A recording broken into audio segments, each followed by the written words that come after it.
بینواؤں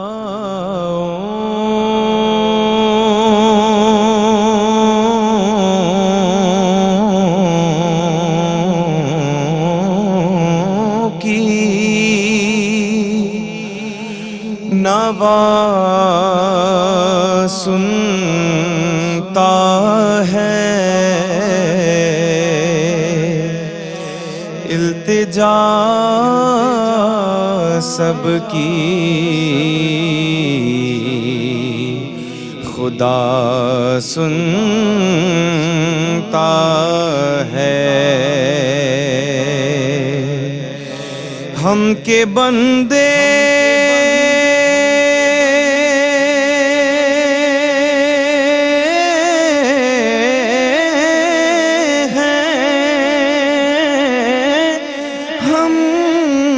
کے بندے ہیں، ثنا کرتے ہیں وہ کہ خالق ہے،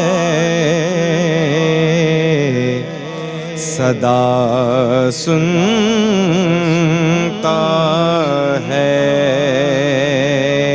میں بندہ عاصی ہوں، خطا کار ہوں، مولا مولا میں بندہ عاصی ہوں، خطا کار ہوں، مولا مولا لیکن تیری رحمت کا طلبگار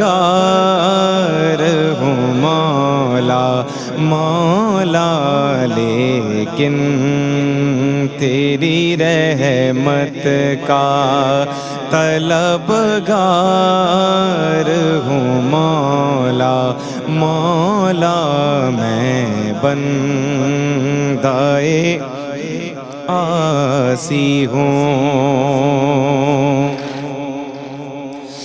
وابستہ ہے امید میری تیرے کرم سے، وابستہ ہے امید میری تیرے کرم سے، وابستہ ہے امید میری تیرے کرم سے، تیرا ہوں فقط تیرا پرستار ہوں، مولا مولا تیرا ہوں فقط تیرا پرستار ہوں، مولا مولا میں بندہ عاصی ہوں۔ ایک تیرا اشارہ ہو آسان ہو مشکل، ایک تیرا اشارہ ہو اور آسان ہو مشکل، ایک تیرا اشارہ ہو اور آسان ہو مشکل، ایک لہر اٹھے اور میں اس پار ہوں، مولا مولا ایک لہر اٹھے اور میں اس پار ہوں، مولا مولا میں بندہ عاصی ہوں، دائے عاصی ہوں میں